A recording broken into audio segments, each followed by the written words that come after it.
Welcome to More Patience, More Impact, More Income, the podcast for real holistic medical practitioners who want to grow their high-impact, high-income practice without selling out. And now, here's your host, Chris Axelrad. Welcome back to More Patience, More Impact, More Income. You're listening to part 2 of the series. Let's jump back in. Let's talk a little bit about some of the changes in your patient process, because I think that's where you've had a lot of the biggest epiphanies. And honestly, I think that's where what a lot of people don't realize is that the external marketing is important. Don't get me wrong. Okay. I mean, I'm huge on that. I'm huge on we've got to put ourselves out there. So part of it is being confident in ourselves but a lot of it's just flat out courage, because courage is the ability to do something that scares you and do it anyway. You know, the ability to be scared and take action anyway is courage. And then confidence comes from experience. Confidence comes from seeing what you do actually work. And the more that you do something and it keeps working, the more confidence you get in that thing. So the courage to put yourself out there, absolutely critical. But then once people show up in the office, that's a whole other situation, right? Yeah. And can you talk a little bit about some of the ways that has changed for you, and how you've seen that change the dynamic with your patients as far as their experience? Well, it's definitely had layers of progress. So the first thing I did was really changing. As soon as we opened, it was last June, our commitment, and my husband works with me, so we, he does the onboarding in a certain way and I do it in a certain way. And so our commitment was to follow your process.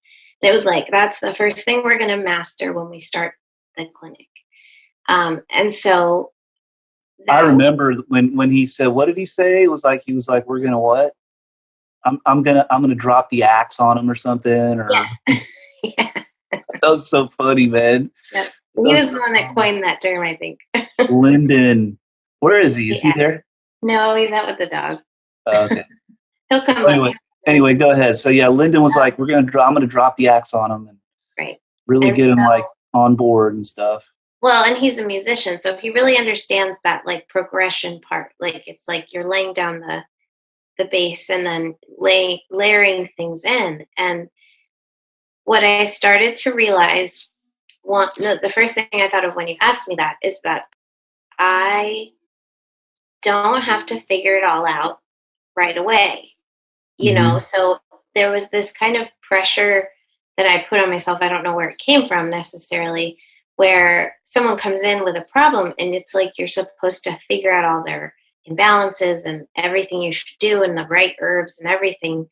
And so with the pacing, you're really explaining to the patient that this is a process.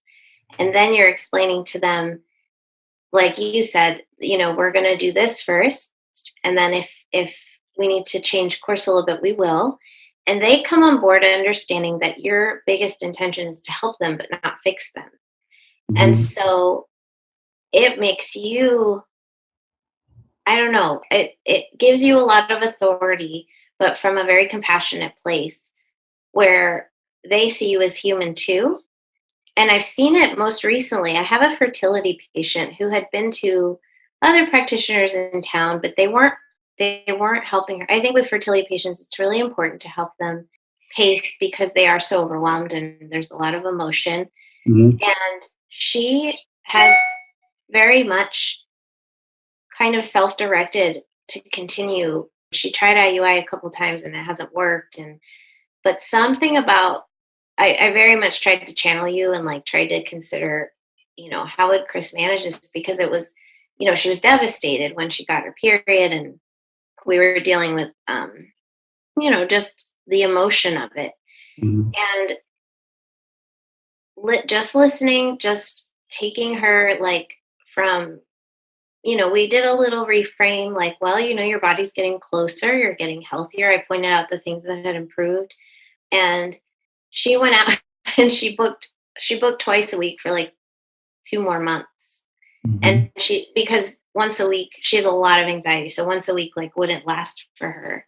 And that was more self-directed. And it was like people just appreciate getting relief and feeling better more than we realize. We think they want us to fix them, but Mhm. they just want to not be in such a state of distress or pain or whatever it is. And when they get relief, then you have this, I don't know, process that you can go through with them. Mhm. And it's life-changing for them. Whether or not they get their goal, it's life-changing because it changes how they respond to stress and deal with their problems. So that's really where I've seen it most profoundly. And then, of course, people were referring by like the second or third session after their initial consult. Mhm. I never told them to do that. So, Right.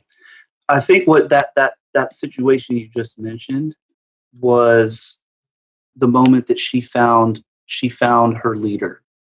She found her guide. We're all looking for that, yeah. no matter what level we're at. Again, going back to the athlete analogy, but even in business, I guarantee you that Jeff Bezos has coaches, people who coach him. Yeah. I guarantee you that I know for a fact, even when Tiger Woods was like the greatest golfer on earth, he had he has coaches, right? Whatever it is we're doing, we're always looking to get to the next level. We're always looking to grow. And sometimes that growth process is manifested through a health crisis, or in this case, someone who wants to become a mom and is having a lot of difficulty getting there. And so her growth challenge is manifesting itself through that path. And we're looking for who's going to be our guide, who's going to be the person that I'm going to trust to walk with me on this part of the journey and lead me to the next step of that journey. So, I mean, if you're just, you can imagine if you're about to enter a jungle. It's a very dense jungle. You can't really see in front of you. You have to get to the other side of that jungle. You meet several people at the entryway to the jungle, and you're really looking for who's the person that I'm going to trust to get me to the other side of that. They're going to have to walk with me the entire way. They're not just going to tell me where to go, but they're going to actually walk with me, and they're going to show up, and they're going to lead me. They're not just going to like bail when things get bad. They're not going to. So that's another thing I wanted to mention is what you did in that situation is you demonstrated your ability to reframe that narrative and to stay calm and to not freak out yourself. So many practitioners repel patients. If they see you start to freak out and get anxious, the one thing that they assume, people think, oh, then they think I don't know what I'm doing. I mean, sometimes yes, but actually most of the time what happens is they think they lose hope in themselves, because especially if they see you as an expert and you've done a good job positioning yourself as an expert and you actually are an expert, and then you start to freak out when they're not getting results, what they think is, oh, I'm the case that he can't figure out or she can't figure out. I have no hope. And what you did is, like Jennifer, who we're also on Zoom because this is our weekly coaching call, group coaching call. Jennifer said, just having hope can make a difference. But the point I'm trying to make here is that she walked out of that session and she knew you're the one. And she booked 2 a week on her own. This happens to me all the time too. And actually, I don't know how common it is in other clinics. I don't spend a lot of time in other clinics, but I know that I've had students in the program who've come to shadow me and have watched when a patient goes, hey, is it okay if I start coming twice a week?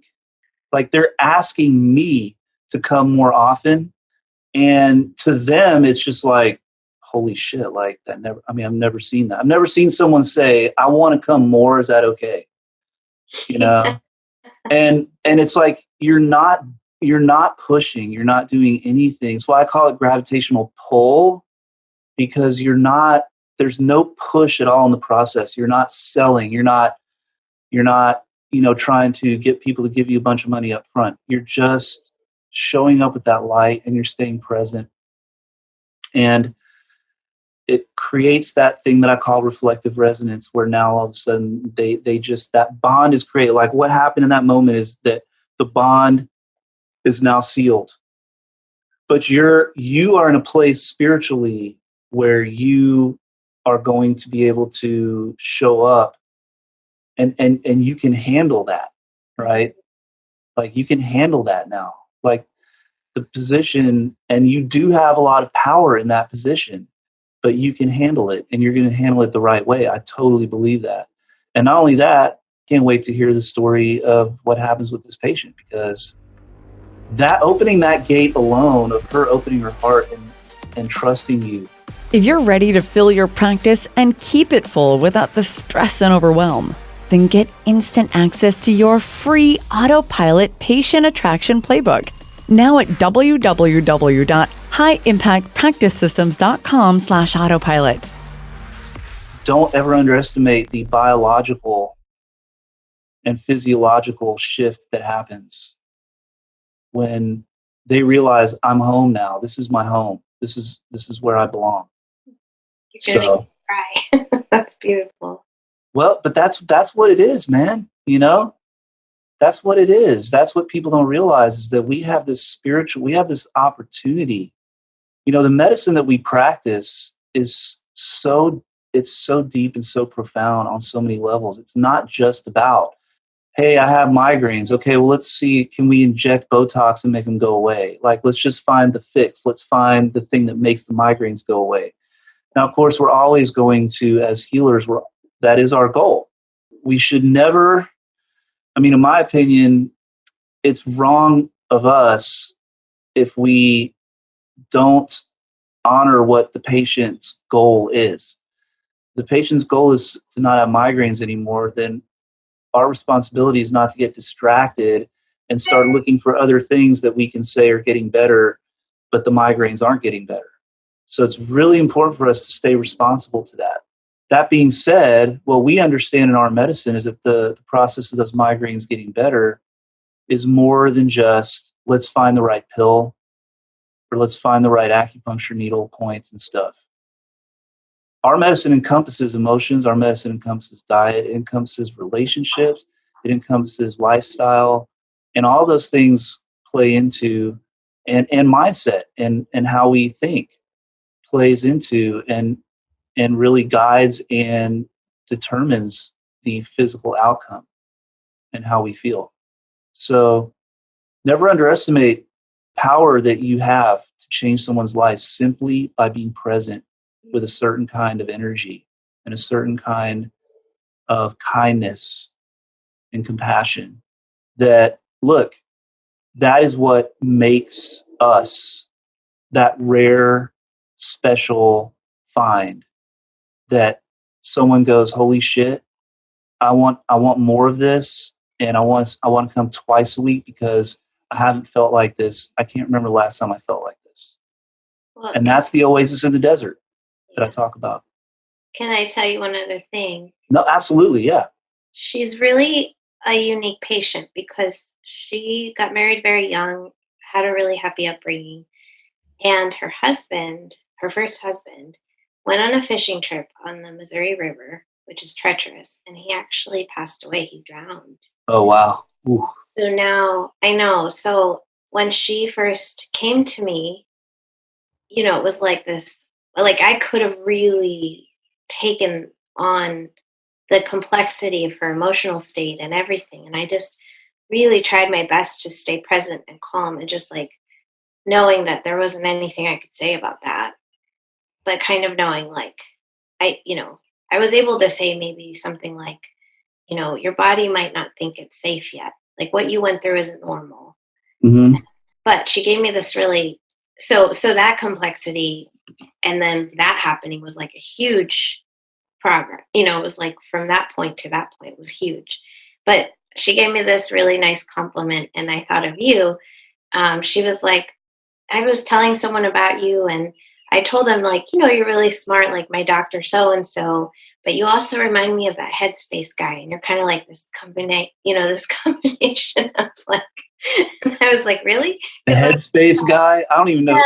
The guy who Well, made the Headspace app? yes, he has like a really soothing voice, and he's really like, he's got wonderful presence. I always recommend that app in particular. And I was thinking, well, Lyndon wouldn't agree with you because I'm always a little bit anxious and fussing, but it was a really nice compliment. It was like, oh, stealth shamanism, Yeah, the stealth shamanism. There it Yes. Where you're functioning as a shaman, but you don't ever have to tell anybody. Yeah.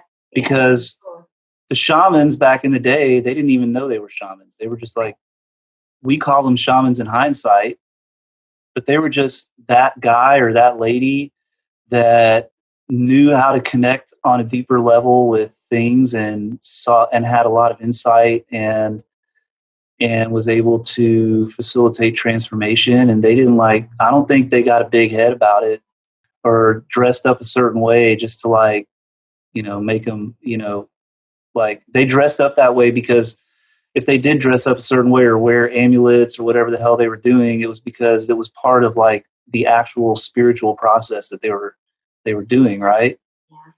And in this day and age, I like to do that in a very stealth way. I always believe and I truly believe this, that every single day you have the opportunity to meet an enlightened being, someone who's literally a Buddha or something, just in the grocery store or, at the gas station or whatever. There's people walking all over this planet who are so enlightened and so just, they just get it.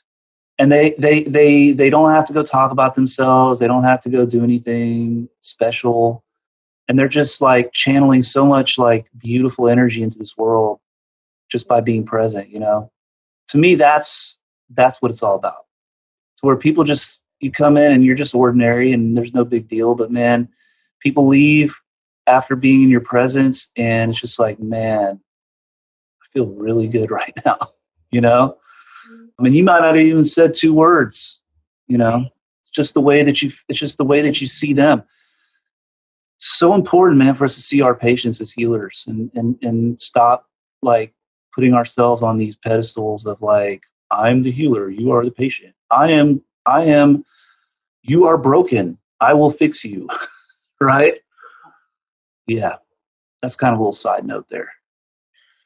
But no, that's a beautiful thing that you're talking about, that the way that you were present with your patient and that she's eating it up and it's really what everybody wants and needs, honestly.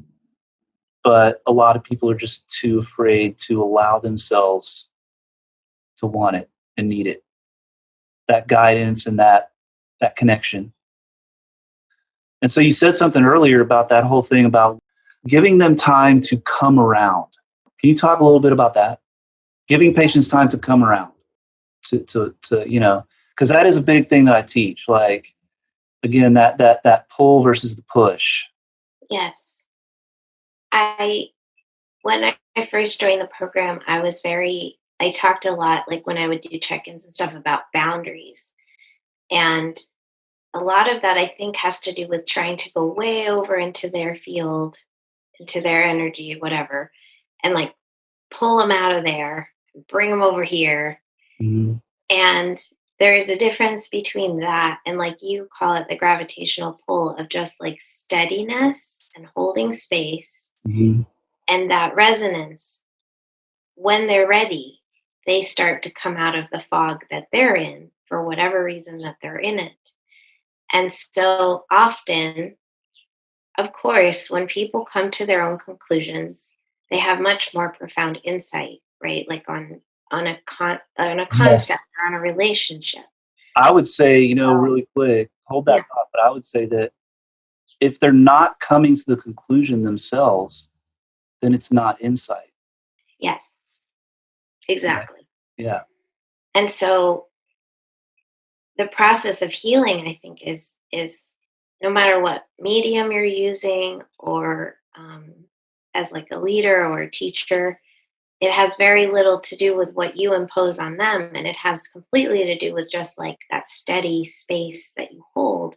And I think I learned this concept like 10 years ago, but it was like, it was just, it's a very spiritual practice, I think, of consistency in yourself in order to be able to respond. I tell patients this a lot. I say, like, you want to be more like Jackie Chan versus the Tasmanian devil. So that's a good one. They both have a lot of energy, but like, do you want to like have, that calmness and that certainty and that like ability to just respond and not freak out? Yeah. And also know that no matter what comes my way, I'm going to kick its ass. Exactly. That's the best part. Yeah, absolutely.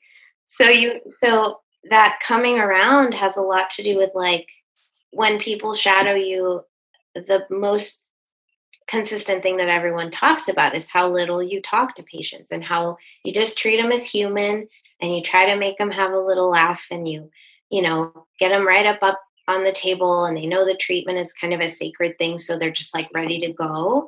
And it's not about you and them necessarily having the interaction as much as you are like, I'm here to hold space for you. Come on, let's get started.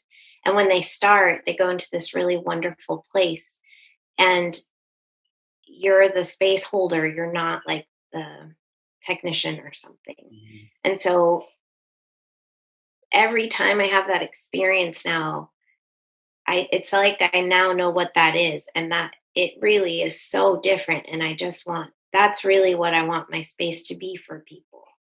So no matter what you decide to say that you specialize in or what, it's really all kind of based around that, I think. So they come around when they're ready. You don't have them. You had said once, like, people shouldn't have necessarily like healing crises because that means you're pushing them too hard. And so it just should be this like gentle, one drop at a time. And when they have enough in their bucket, they go, oh my God, look. And then it's like, they come to their own conclusions. They, and they feel empowered. They feel empowered. Exactly. And I love that. Like I see all the time patients that I work with who, I'm not one of these people, like you'll never hear me almost ever tell my patient to relax. Like just relax. It's very painful. First of all, because a fertility patient, you tell them that they're going to come right over to the other side of the desk and like, pummel you. I mean, because they're so tired of hearing that shit.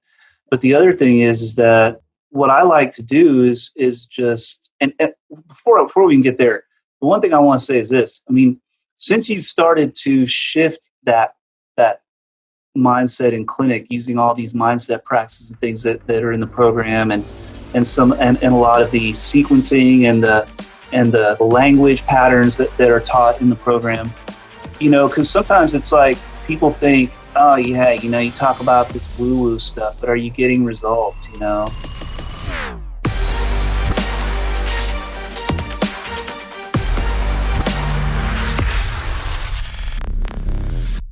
This is the podcastfactory.com.